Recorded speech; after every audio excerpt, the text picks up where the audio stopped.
Olá, pessoal, dando continuidade ao nosso estudo sobre as casas astrológicas, vamos falar sobre mais um eixo, tá? É o quinto vídeo sobre casas, e a gente vai falar aqui do eixo complementar das casas 5 e 11.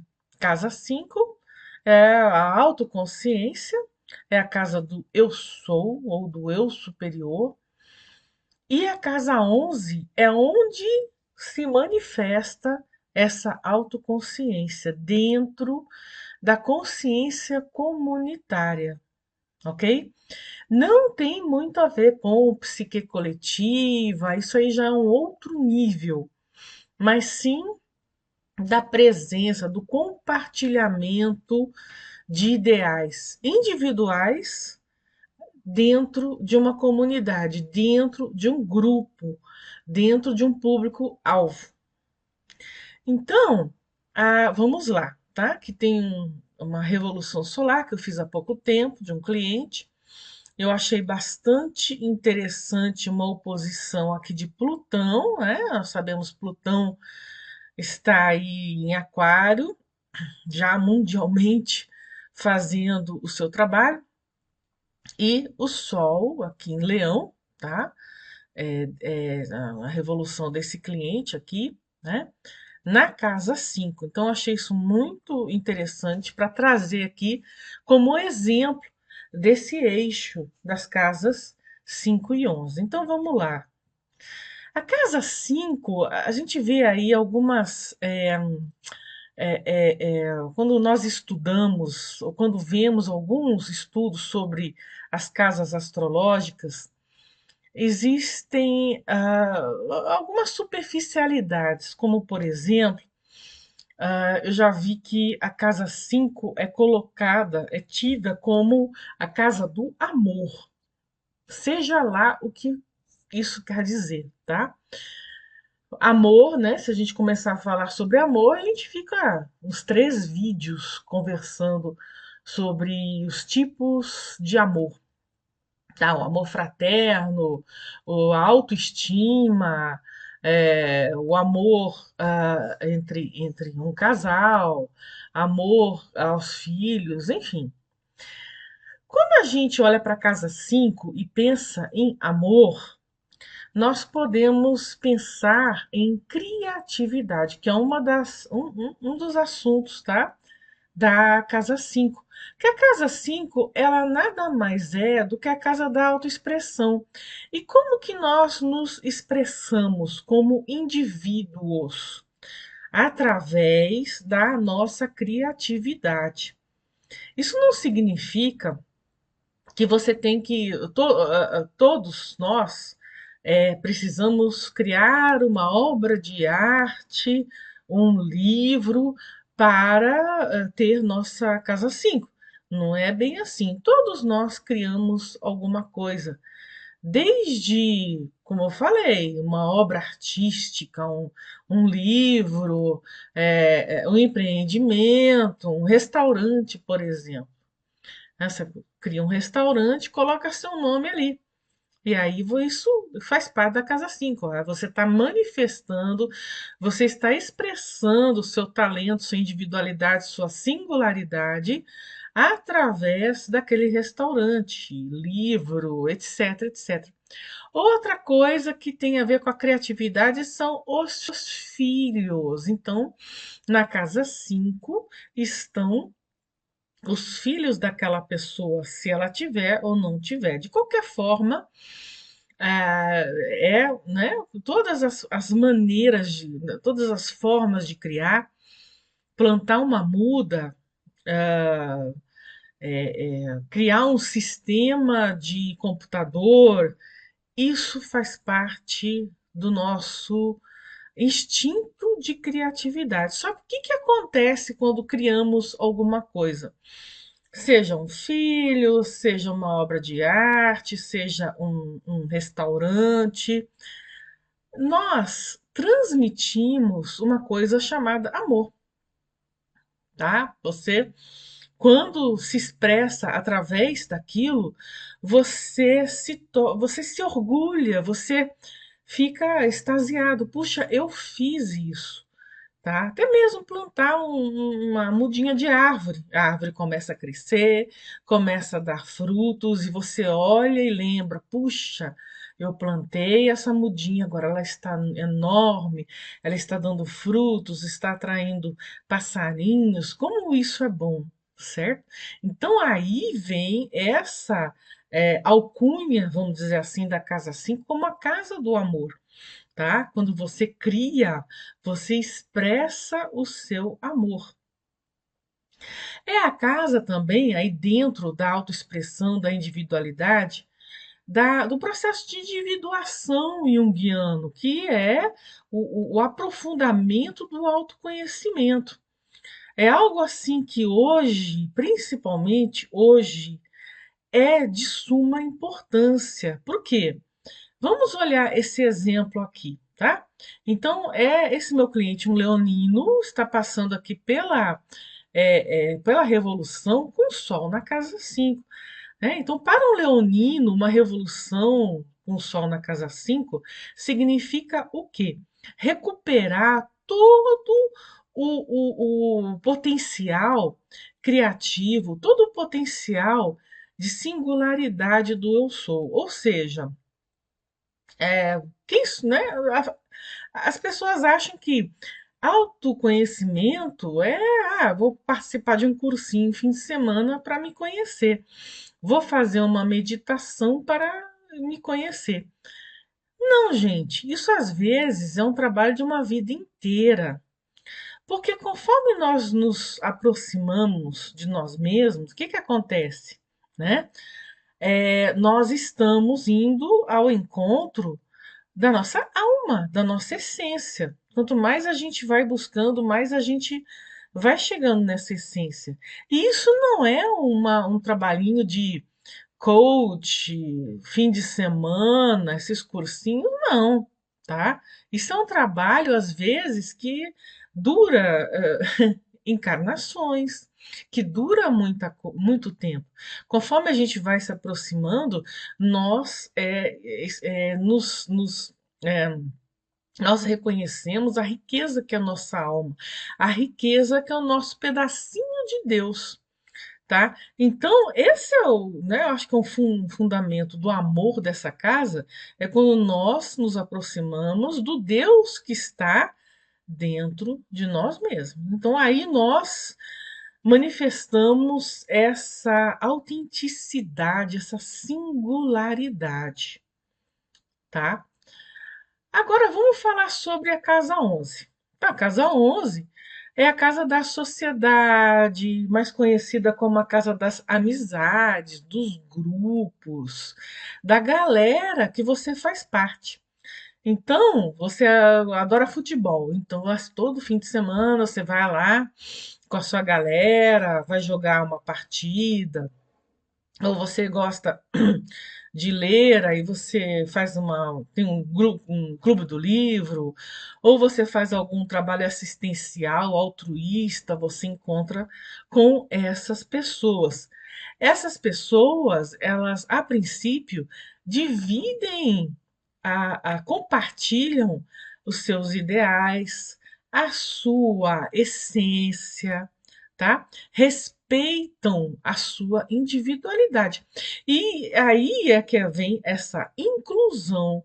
Olha, nós temos afinidades com você, então você está, né? Seja bem-vindo ao nosso grupo, tá? Então, esse é o caminho, inclusive no meu livro, O Salto Quântico Astrológico, o caminho aqui da autoconsciência em direção à consciência comunitária é nesse sentido. Eu me conheço, eu sei quem eu sou, eu entendo a minha singularidade, o meu talento criativo e eu vou manifestar isso para o público, para a galera, a sociedade em geral.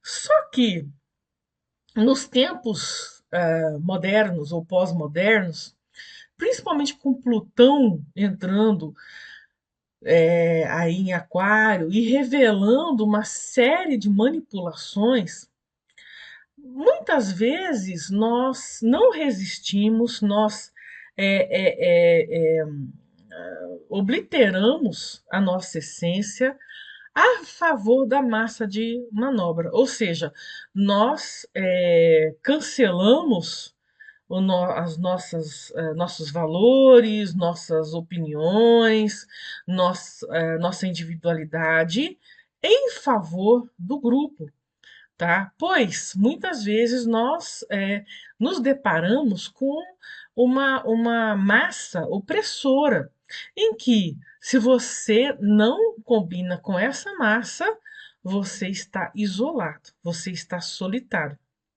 E Plutão em Aquário, ele justamente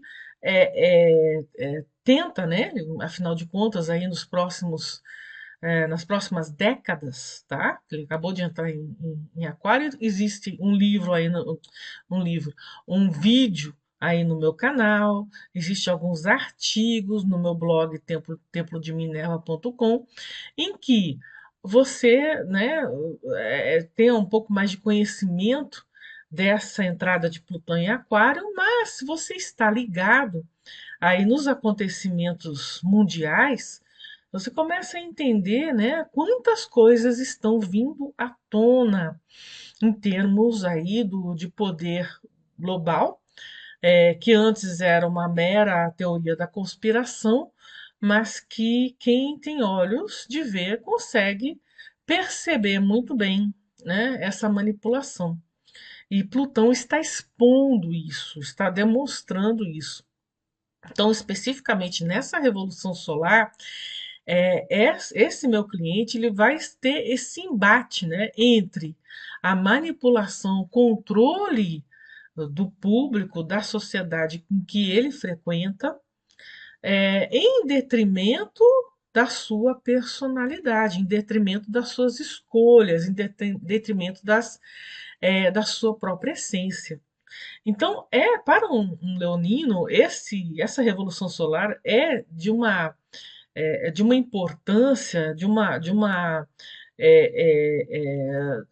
tensão muito grande, porque aí nós temos né, o que escolher, minha individualidade ou a manipulação do grupo, minha essência, minha autenticidade ou o controle vindo dessa massa, o controle vindo da sociedade, das opiniões da sociedade em relação à minha autenticidade.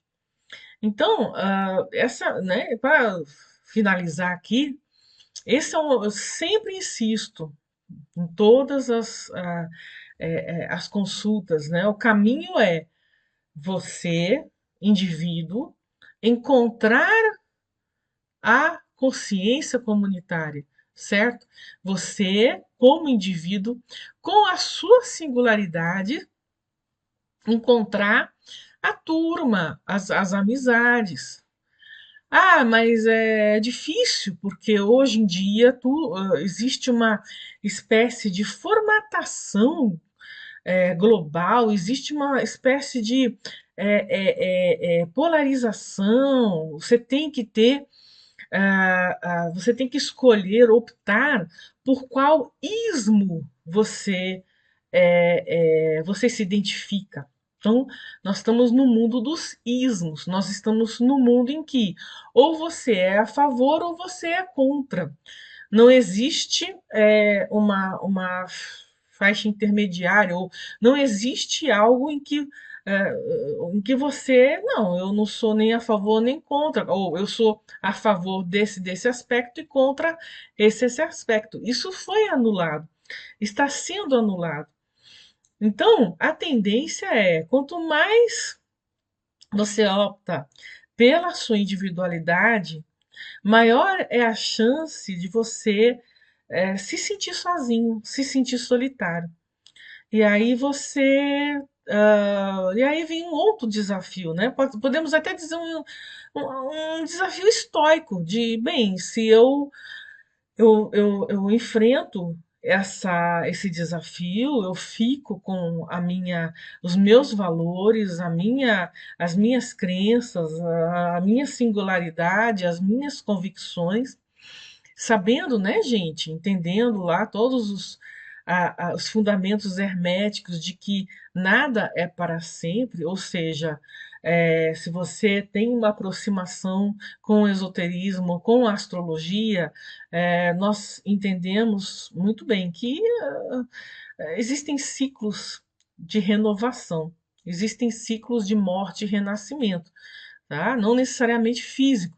Então, nesses ciclos de morte e renascimento, o que que acontece? Você pode muito bem reavaliar suas opiniões, convicções, crenças, principalmente quando você se aprofunda na sua singularidade, no seu eu sou, tudo aquilo que é rígido, como crenças, por exemplo, acabam sendo revistas, acabam sendo flexibilizadas. A única coisa que não é flexível é a sua alma, é a sua centelha divina. Isso é vamos dizer assim, um pedacinho de Deus. Isso é a essência, a ânima, né? Falando aqui do processo alquímico, quando nós destilamos um vegetal, por exemplo, e extraímos o óleo essencial daquele vegetal é a ânima daquele vegetal, ou seja, é a alma, a substância divina daquele vegetal puro, que não tem mistura, não tem mudança, não tem, não existe uma forma de a essência ser combinada com outra essência. Não, a essência é uma coisa pura, divina, assim como a nossa alma, como um pedacinho aí da divindade, certo? Então, ao longo da nossa vida, nós revemos nossa opinião, mas nós continuamos sendo criativos, nós continuamos sendo singulares. Quando fazemos o caminho contrário, ou seja, quando tentamos distorcer nossa personalidade, nossa alma, nosso eu sou, para sermos aceitos, para sermos incluídos na sociedade vigente, aí começamos a adoecer, tá? E geralmente é um adoecimento do nosso plexo solar. Porque, como o próprio nome já disse, não é só porque essa revolução deste meu cliente tem o Sol aqui, mas o plexo solar significa exatamente onde está localizado a nossa chama divina, onde nós, né, o nosso chakra de manifestação da nossa vontade, vontade com V maiúsculo, vontade conforme Telema, certo? Então, muito obrigada por assistir esse vídeo e eu deixo a todos aí um grande abraço leonino.